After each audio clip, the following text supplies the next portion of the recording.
Selamat pagi buat kita semua. Kita mengucap syukur kepada Tuhan Yesus Bapa kita karena pagi hari ini kita lanjut lagi. Ini video kedua untuk hari ini karena semalam tidak bisa bikin video karena aku les ya. Jadi bukan berarti aku nggak berkomunikasi dengan Tuhan. Artinya aku berdoa tetap, tapi aku nggak sempat bikin video. Bikin video ini kan butuh waktu ya. Dan ngedit-ngedit juga. Jadi hari ini aku nggak kemana-mana, makanya langsung aku bikin 2 video. Kalau aku misalnya semalam nggak sempat bikin videonya. Kita akan lanjutkan firman Tuhan hari ini, dan kita undang Roh Kudus berdoa. Bapa di sorga, terima kasih Bapa untuk kasih setiamu Bapa. Ini adalah video yang kedua hari ini, biarlah Engkau Bapa menuntunku, mengajariku, mengajari kami semua yang menyaksikan video ini. Engkau taruh apa yang ingin Engkau taruh ke dalam hati masing-masing kami, supaya kami mengerti Bapa, menyenangkan hatimu, melakukan semua firman-Mu, dan biarlah hanya nama-Mu yang dipermuliakan. Dosa kami yang banyak ya Bapa, hapuskan, supaya jangan terhalang berkat-berkat-Mu yang akan Engkau berikan kepada kami masing-masing. Terpujilah nama-Mu Bapa hari ini sampai selama-lamanya. Kami berdoa di dalam nama Tuhan Yesus, Juru Selamat dan Penebus kami. Amin. Silahkan kalian nonton sebelum video ini yang di part 140 perkawinan di Kana. Jadi itu adalah katanya pertama sebagai tanda bahwasanya Yesus telah menyatakan kemuliaannya. Jadi kalian silakan nonton, dan kalian juga jangan lupa silakan baca firman Tuhan di Alkitab masing-masing kalian dimanapun kalian berada. Kita akan melanjutkan untuk ayat atau perikop video kedua ini untuk hari ini di Yohanes 3 ayat 1 sampai 21. Percakapan dengan Nikodemus. Adalah seorang Farisi yang bernama Nikodemus, seorang pemimpin agama Yahudi. Ia datang pada waktu malam kepada Yesus dan berkata, "Rabi, kami tahu bahwa engkau datang sebagai guru yang diutus Allah, sebab tidak ada seorang pun yang dapat mengadakan tanda-tanda yang engkau adakan itu, jika Allah tidak menyertainya." Yesus menjawab katanya, "Aku berkata kepadamu, sesungguhnya jika seorang tidak dilahirkan kembali, ia tidak dapat melihat kerajaan Allah." Kata Nikodemus kepadanya, "Bagaimanakah mungkin seorang dilahirkan kalau ia sudah tua? Dapatkah ia masuk kembali ke dalam rahim ibunya dan dilahirkan lagi?" Jawab Yesus, "Aku berkata kepadamu, sesungguhnya jika seorang tidak dilahirkan dari air dan roh, ia tidak dapat masuk ke dalam kerajaan Allah. Apa yang dilahirkan dari daging adalah daging, dan apa yang dilahirkan dari roh adalah roh. Janganlah engkau heran karena aku berkata kepadamu, kamu harus dilahirkan kembali. Angin bertiup kemana ia mau, dan engkau mendengar bunyinya, tetapi engkau tidak tahu dari mana ia datang atau kemana ia pergi. Demikianlah halnya dengan tiap-tiap orang yang lahir dari roh." Nikodemus menjawab katanya, "Bagaimanakah mungkin hal itu terjadi?" Jawab Yesus, "Engkau adalah pengajar Israel, dan engkau tidak mengerti hal-hal itu? Aku berkata kepadamu, sesungguhnya kami berkata-kata tentang apa yang kami ketahui, dan kami bersaksi tentang apa yang kami lihat, tetapi kamu tidak menerima kesaksian kami. Kamu tidak percaya. Waktu aku berkata-kata dengan kamu tentang hal-hal duniawi, bagaimana kamu akan percaya kalau aku berkata-kata dengan kamu tentang hal-hal surgawi? Tidak ada seorang pun yang telah naik ke sorga selain daripada Dia yang telah turun dari sorga, yaitu Anak Manusia. Dan sama seperti Musa meninggikan ular di padang gurun, demikian juga Anak Manusia harus ditinggikan, supaya setiap orang yang percaya kepadanya beroleh hidup yang kekal. Karena begitu besar kasih Allah akan dunia ini, sehingga Ia mengaruniakan Anaknya yang tunggal, supaya setiap orang yang percaya kepadanya tidak binasa, melainkan beroleh hidup yang kekal. Sebab Allah mengutus Anaknya ke dalam dunia bukan untuk menghakimi dunia, melainkan untuk menyelamatkannya oleh Dia. Barang siapa percaya kepadanya, ia tidak akan dihukum. Barang siapa tidak percaya, ia telah berada di bawah hukuman, sebab ia tidak percaya dalam nama Anak Tunggal Allah. Dan inilah hukuman itu, terang telah datang ke dalam dunia, tetapi manusia lebih menyukai kegelapan daripada terang, sebab perbuatan-perbuatan mereka jahat. Sebab barang siapa berbuat jahat membenci terang dan tidak datang kepada terang itu, supaya perbuatan-perbuatannya yang jahat itu tidak nampak.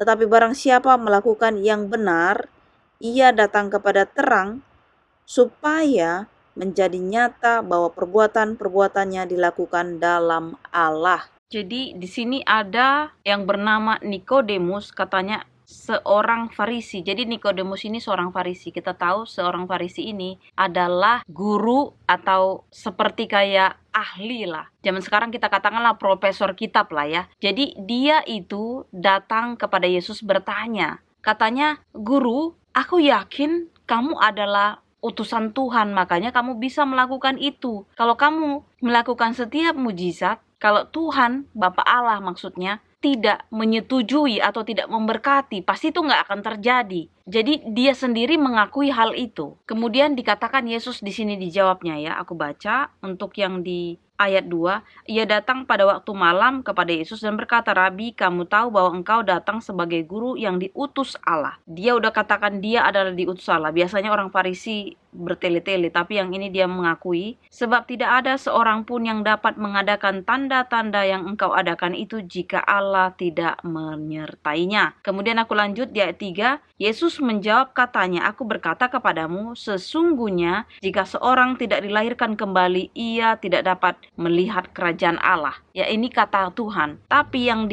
disampaikan sama si orang Farisi Nikodemus ini malah dia bilang gini, kata Nikodemus kepadanya, "Bagaimanakah mungkin seorang dilahirkan kalau ia sudah tua? Dapatkah ia masuk kembali ke dalam rahim ibunya dan dilahirkan lagi?" Jawab Yesus, "Aku berkata kepadamu, sesungguhnya jika seorang tidak dilahirkan dari air dan roh, ia tidak dapat masuk ke dalam kerajaan Allah." Artinya air dan roh, simboliknya itu dibaptis air ya.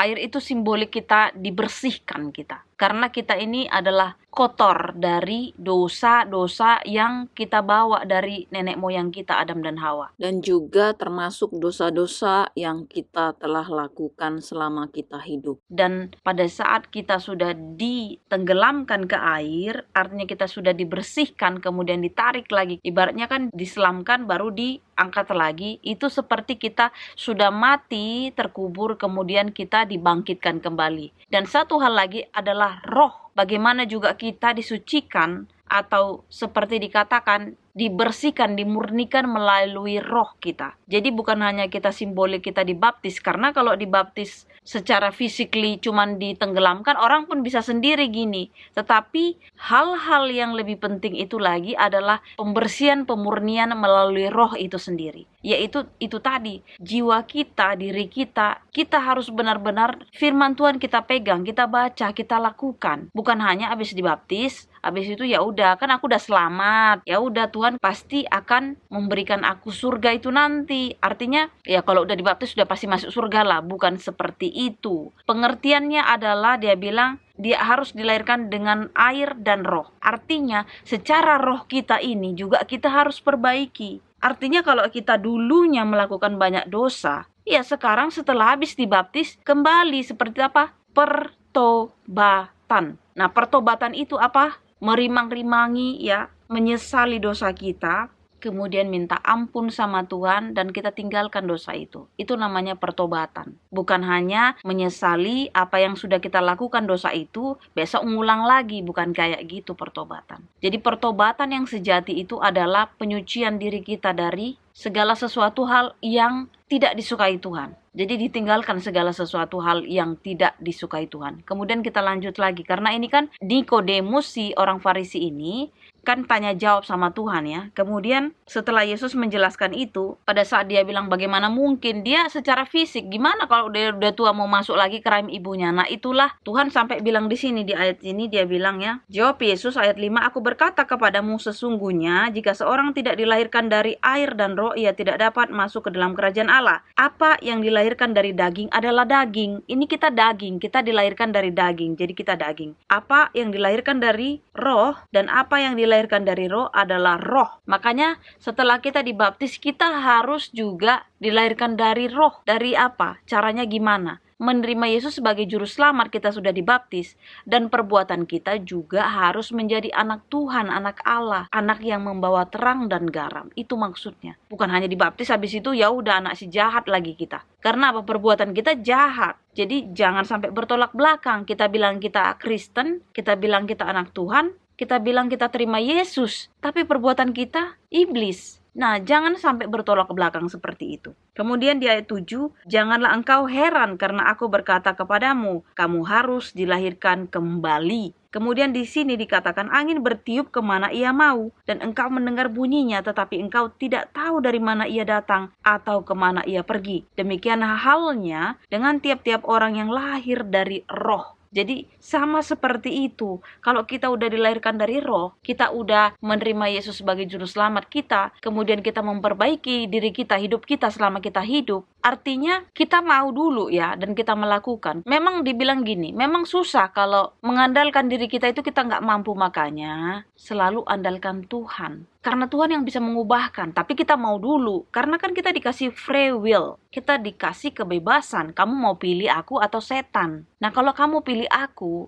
sekalipun kita susah sekali untuk melakukan atau merubah sifat kita yang dulu, yang jahat itu, yang tidak disukai Tuhan, Tuhan bisa bantu. Yang penting kita sungguh-sungguh. Kemudian di sini dikatakan, di ayat 9 ya, Nikodemus menjawab katanya, bagaimanakah mungkin hal itu terjadi? Nah, Tuhan jawab langsung seperti di ayat 10 ya. Jawab Yesus, engkau adalah pengajar Israel, dan engkau tidak mengerti hal-hal itu. Artinya kau profesor, kamu ahli, kamu gak ngerti urusan itu. Nah, makanya sekalipun dia pendeta, sekalipun dia misionaris, sekalipun dia dibilang ahli kitab, belum tentu dia benar-benar mengerti maksud tujuannya itu. Esensinya itu belum tentu dia tahu. Mungkin saja dia bisa menjelaskan, tetapi di perbuatan, di kehidupannya, bagaimana? Kita Kristen itu bukan hanya di bibir, bukan hanya kita bisa terangkan ini dan itu, tetapi perbuatan kita. Kadang-kadang perbuatan kita bertolak belakang dengan pengetahuan kita. Masalahnya kita bukan Kristen yang tukang hafal. Kita juga harus selaras perkataan kita, pengertian kita, dan perbuatan kita sehari-hari. Kalau masih kita gampang marah, kita gampang tersinggung, kita tidak bisa memaafkan orang, kita masih yang cemburu, kita masih yang ngedumel dan sebagainya itu, coba kita juga, kalau aku bilang merimang-rimangi. Rimang-rimangi itu bahasa Batak itu deep thinking. Kalau bahasa Inggris ya kita bilang merenung. Coba pikirin ke dalam. Jangan kita hanya ngomong aja, terus kita hanya terangin ini itu, tapi pas waktu kita menghadapinya, perbuatan kita kontradiksi. Jadi nggak selaras. Jadi kata kau ini cuman omdo aja katanya. Apa itu omdo? Omong doang. Jadi jangan sampai kita seperti itu, karena kita Kristen harus sama perkataan dan perbuatan. Kemudian di sini dikatakan lagi di ayat 11, aku berkata kepadamu sesungguhnya kami berkata-kata tentang apa yang kami ketahui dan kami bersaksi tentang apa yang kami lihat. Tetapi kamu tidak menerima kesaksian kami. Kamu tidak percaya waktu aku berkata dengan kamu tentang hal-hal duniawi. Bagaimana kamu akan percaya kalau aku berkata-kata dengan kamu tentang hal-hal surgawi? Jadi Tuhan itu kan sudah katakan, Tuhan dan seisi surga kan udah tahu. Ya, dalam arti gini, dia Tuhan, dia dari surga. Makanya dia bersaksi sesuai dengan yang dia lihat. Katanya, kami kan bersaksi apa yang kami lihat, kami yang tahu. Ya iyalah, orang Tuhan itu anak Tuhan, anak yang diutus ke dunia. Tapi banyak orang gak percaya sama Tuhan Yesus. Dia, mana mungkin kamu kan lahirnya dari perempuan. Kalau kamu Tuhan kan gak mungkin mati di kayu salib. Kalau kamu Tuhan kan gak mungkin kamu gak punya rumah, gak mungkin kamu lahir di kandang domba, gak mungkin kamu mengembara. Kan itu, secara manusia kita kedagingan ini kan kita melihat hanya sebatas itu. Sementara ibaratnya dia itu adalah Tuhan itu sendiri, ya dia udah dari sana gitu loh. Dia Tuhannya, dia anaknya, dia diutus ke sini. Ini kita akan lanjutkan lagi, di sini akan dijelaskan. Langsung di sini ayat 13 dengan jelas di sini dikatakan, tidak ada seorang pun yang telah naik ke sorga selain daripada dia yang telah turun dari sorga, yaitu anak manusia. Iya, dia dari sorga itu dia turun ke sini gitu loh. Nggak mungkin dia dari dunia ini, kan seperti tadi yang lahir dari dagingnya daging. Kalau Tuhan Yesus itu lahir dari roh. Makanya waktu Maria dia mengandung itu adalah dari roh Allah. bukan dari hubungan manusia dan manusia, hubungan kontak seksualnya bukan. Makanya dia itu roh yang dari surga. Kalau kita seperti aku, itu memang dari kontak seksual mama dan bapak. Ya ibaratnya aku adalah anak biologis, jadinya kita ini dari daging. Makanya kita butuh Tuhan. Kalau Tuhan lahirnya bukan dari kontak seksual atau bukan dari hubungan suami istri, dia lahirnya dari roh. Makanya dari roh itu ya dari surga yang adanya itu dia yang diutus. Kalau kita belum percaya, belum tentu dia rohnya. Karena Tuhan sudah katakan, inilah anak yang kukasihi, kepadanya aku berkenan. Pada saat Yesus dibaptis, kemudian pada saat lahir Tuhan Yesus juga mengumumkan di situ kan, para gembala ya ada di situ, katanya telah lahir bagimu juru selamat di kota Daud. Kalau dia bukan juru selamat, mana mungkinlah dari surga ada turun suara seperti itu. Ya kalau kayak aku lahir, mungkin kayak kita, ya biasa aja lah, nggak ada pengumuman dari surga. Siapa kita gitu loh. Nah karena dia memang dari sorga, dia adalah anak tunggal Allah itu sendiri, Bapak kita itu sendiri. Makanya seisi sorga menginformasikan. Tapi satu hal lagi yang diinformasikan siapa? Para gembala, bukannya raja-raja. Justru pada saat itu Raja Herodes dia malah mau membunuh. Yang dikatakan dia adalah raja, dia malah mau membunuh. Justru orang biasa bahkan lebih miskin lah, ibaratnya hamba-hamba pengembala. Ibaratnya kalau zaman sekarang, aduh orang-orang yang biasa lah, orang-orang rendahan. Justru itu yang diangkat Tuhan. Justru mereka lah yang mendapat kabar dari sorga itu. Jadi kalau mau aku bilang, ya kita memang bersyukur ya apapun berkat Tuhan kasih. Tetapi jangan merasa kita paling tinggi dari siapapun. Karena Tuhan itu justru kadang-kadang mengangkat derajat atau pilihannya itu jatuh kepada orang-orang yang kita anggap selama ini nggak siapa-siapa. Jadi jangan tinggi hati kita ini kalau kita juga udah dikasih Tuhan posisi, jabatan dan sebagainya. Karena orang bawah-bawah itu justru kadang-kadang mereka yang dilayakkan dalam arti yaitu tadi menerima kabar sukacita aja pun sama orang itu dikasih, bukan sama orang-orang bangsawan, enggak. Kalaupun itu si orang Majus itu karena mereka memang Pada saat itu mereka adalah ahli perbintangan dan mereka cari sendiri. Makanya aku bilang kalau kita sudah diberkati, kita dikelimpahan berkat-berkat, pengetahuan, materi semuanya, apalagi kita memuji Tuhan, kita takut akan Tuhan. Wah, bersukacita lah. Sorga bersukacita. Jadi kita bukan hanya orang yang diberkati tapi lupa dengan Tuhan, tapi kita menjadi orang yang diberkati, orang yang memberkati juga. Di sini kita lanjutkan lagi ya, biar nggak lama videoku. Dan kalian juga bisa baca di rumah ya, di Alkitab kalian sendiri ya. Karena tujuan daripada kita membaca firman Tuhan ini adalah masing-masing kita pribadi, lepas pribadi harus sendiri hubungannya dengan Tuhan, tanpa pengantara. Ya maksudnya kalau kita yang udah lahir di Kristen, udah tahu dari kecil kita diajari, masa kita mau dimeme-meme terus? Masa kita harus dikasih suap-suapin terus? Kecuali kalau orang yang belum pernah mengenal terang, kita bantu, kita ajari nggak apa-apa. Atau mungkin ada orang yang pengertiannya belum, kita bantu sama-sama berdoa. Tapi satu hal, Roh Kudus itu sangat ampuh, sangat paten kalau orang Medan bilang. Karena dia itu yang bisa nanti mengajari kita di luar dari kemampuan kita ini. Jadi tetap andalkan selalu Tuhan dan undang Roh Kudus untuk memampukan kita mengerti.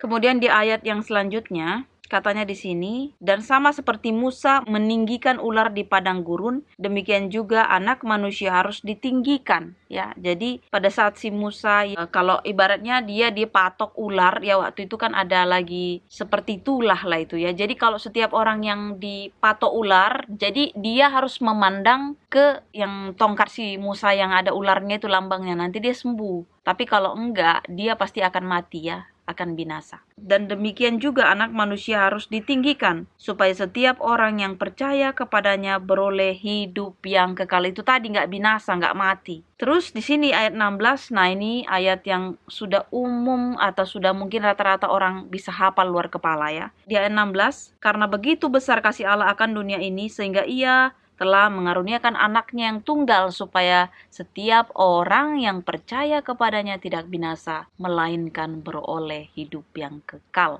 Jadi, misi Tuhan pertama kali datang ke dunia ini adalah untuk menyelamatkan kita, supaya yang percaya kepada Tuhan itu kita nggak binasa. Karena dosa dari nenek moyang kita, dari Adam dan Hawa itu sudah membinasakan kita. Jadi pada saat kita udah jatuh ke dalam dosa, Tuhan mengirimkan anaknya yang tunggal supaya kita diselamatkan, supaya kita jangan binasa. Itu fungsinya, itu tujuannya, itu misi Tuhan pertama kali datang ke sini. Menjelma menjadi manusia. Kita lanjutkan lagi biar jelas. Di ayat 17-nya itu dikatakan, sebab Allah mengutus anaknya ke dalam dunia bukan untuk menghakimi dunia, melainkan untuk menyelamatkannya oleh Dia Bapa Allah. Jadi tujuan pertama, misi pertama Tuhan Yesus menjelma menjadi manusia, sama seperti kita lahir menjadi manusia, bukan menjadi hakim Dia, tetapi Dia mau mati di kayu salib itu tadi penebusan, supaya kita nggak binasa. Makanya simbol atau pengertian Tuhan Yesus mati di kayu salib bukan ecek-ecek.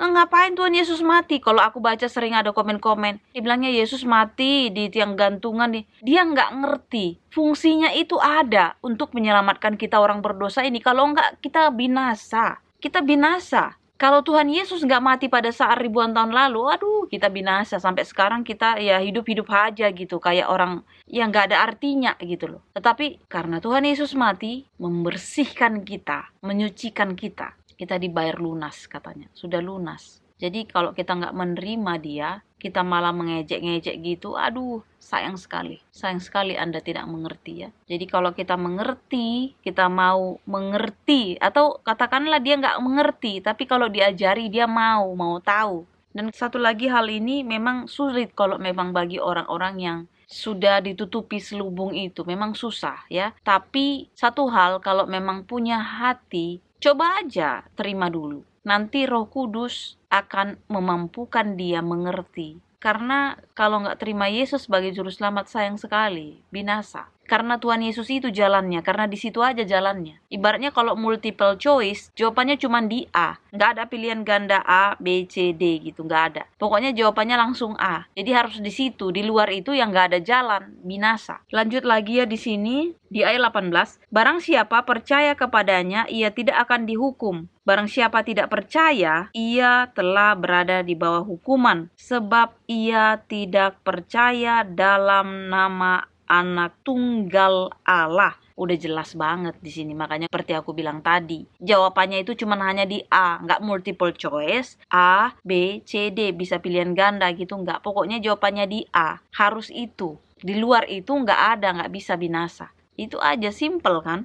Barang siapa percaya kepadanya, ia tidak akan dihukum. Jadi kalau nggak percaya, kalian binasa. Itulah namanya binasa, itu mendapat hukuman. Kemudian ayat 19, dan inilah hukum itu, terang telah datang ke dalam dunia, tetapi manusia lebih menyukai kegelapan daripada terang, sebab perbuatan-perbuatan mereka jahat. Jadi simpelnya begini, nggak usah kita tuduh-tuduhan. Kalau perbuatan kita baik, pasti kita menyukai terang. Tapi karena katanya kalian telah melakukan kejahatan, dan bukan hanya melakukan, mencintai kejahatan. Jadi kalau orang yang mencintai kejahatan pasti nggak suka dengan terang, pasti nggak suka dengan kebenaran. Itu kan udah bertolak belakang. Tapi kalau orang yang mencintai kebenaran, menyukai kebaikan, dia pasti mencari terang itu sendiri. Di sini dikatakan lagi di ayat 20, sebab barang siapa berbuat jahat membenci terang. Ya, perhatikan, simpel sih sebenarnya. Kalau mau kita bilang simpel banget ini. Kalau orang yang suka dengan kejahatan, dia nggak suka dengan terang, dia nggak suka dengan kebenaran. Makanya kalau kita lihat ada orang yang seperti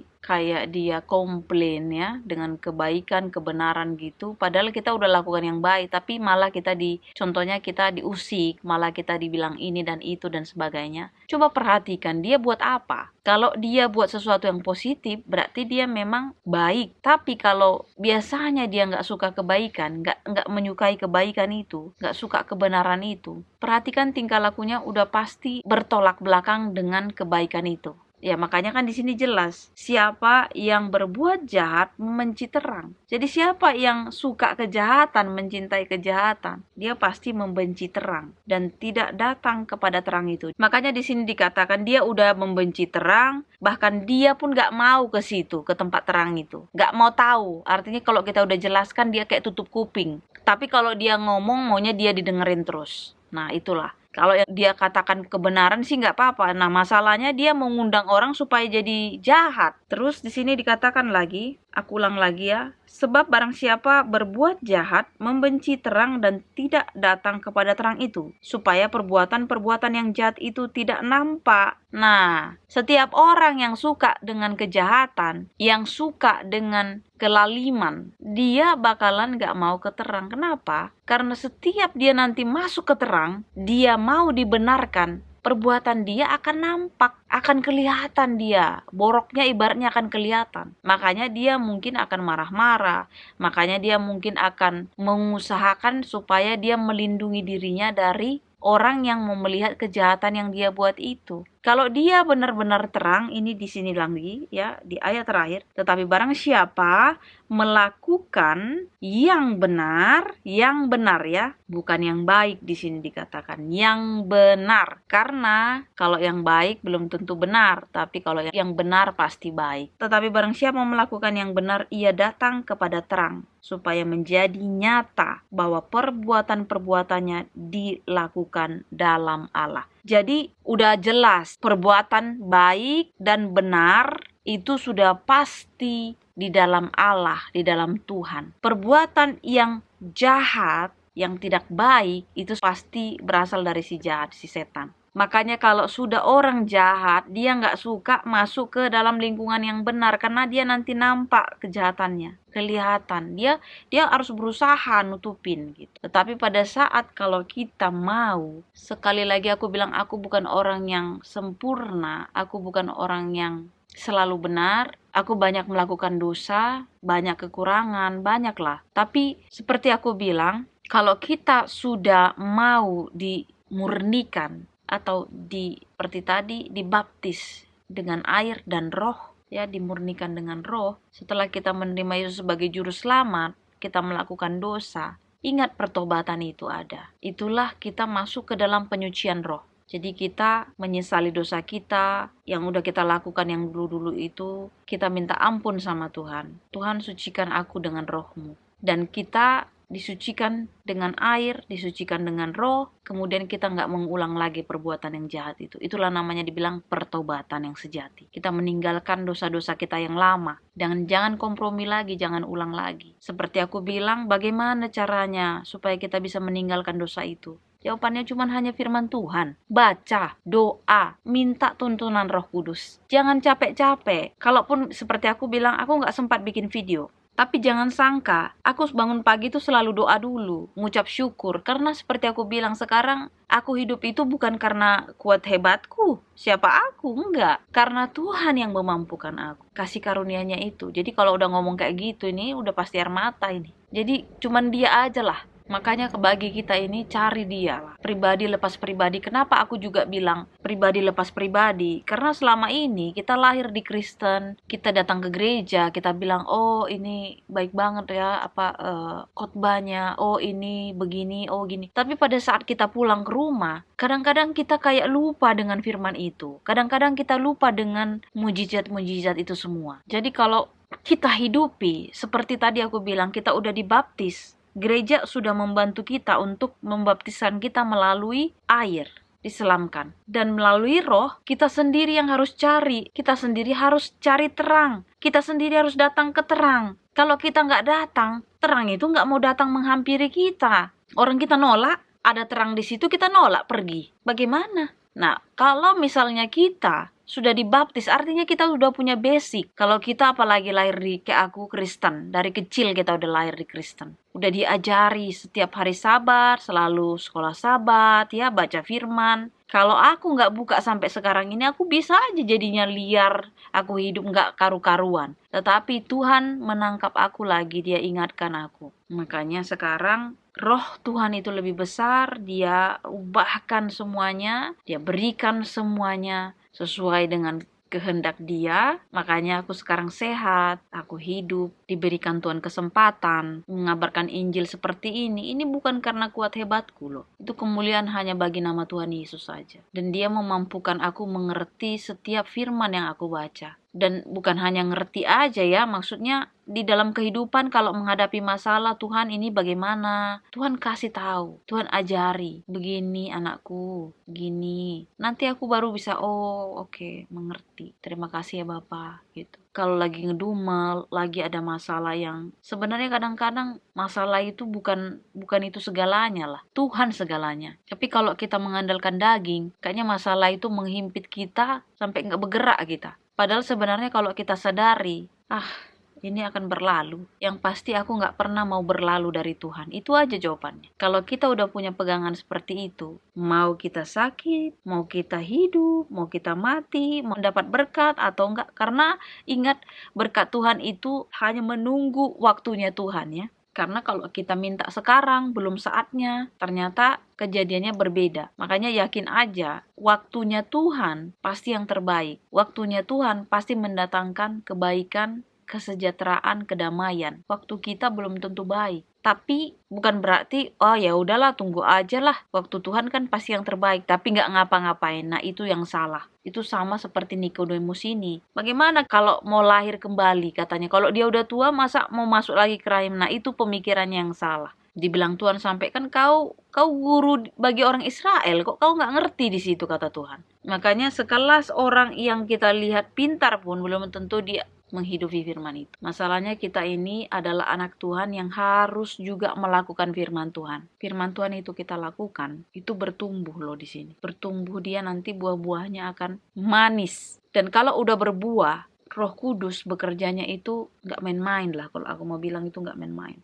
Makanya pertama kali cari Tuhan deh. Karena Tuhan yang akan memampukan kita nantinya. Tapi memang butuh proses. Nomor satu itu kita mau dulu dibentuk sama dia. Kan kita udah dibaptis, kita udah menyesali dosa, pertobatan, kemudian kita mau dibentuk. Selalu libatkan Tuhan, ini mau kemana ya Tuhan? Kita sampaikan, aku mau seperti ini Tuhan, apakah ini sesuai kehendak-Mu apa enggak? Nanti Tuhan yang akan nuntun kita. Roh Kudus itu kan udah dikasih Tuhan ke sini, ke kita, ke diri kita. Kita tinggal minta aja, kita panggil aja. Tapi kalau kita mengandalkan diri kita sendiri, aduh nggak bisa, sungguh nggak bisa. Jadi ini udah panjang pasti videoku. Poin untuk hari ini udah begitu banyak ya. Kalian silahkan juga baca firman Tuhan kembali. Dan bisa jadi kalian juga mempunyai sesuatu hal yang kalian dapatkan dari Roh Kudus. Silahkan kalian komen di videoku. Kita sama-sama berbagi. Kita saling mengingatkan, kita saling mendoakan. Inilah doa dan harapan kita. Kita berdoa. Bapa di sorga, terima kasih Bapa untuk kasih setiamu Bapa. Terima kasih untuk berkat firman-Mu. Begitu menyehatkan tubuh dan jiwa kami. Hari ini Bapa, kami mengucap syukur atas segala apa yang Engkau berikan kepada kami ini Bapa. Luar biasa Bapa Engkau, luar biasa. Engkau adalah Tuhan dan Bapa yang baik. Terima kasih ya Bapa. Kalau ada kata-kata di atas terima kasih, kami akan katakan kepadamu Bapa. Segala kemuliaan hanya kepadamu saja. Biarlah Engkau menghapuskan dosa kami yang begitu banyak Bapa, melayakkan kami, menyempurnakan doa kami ini. Anakmu berdoa Bapa untuk semua orang di luar sana, siapapun mereka yang menonton video ini, biarlah mereka juga Engkau jamah Bapa. Yang sedang sakit Engkau sembuhkan mereka Bapa. Yang sedang mencari pekerjaan, Engkau berikan pekerjaan. Yang mengalami masalah apapun masalah mereka Bapa, Engkau berikan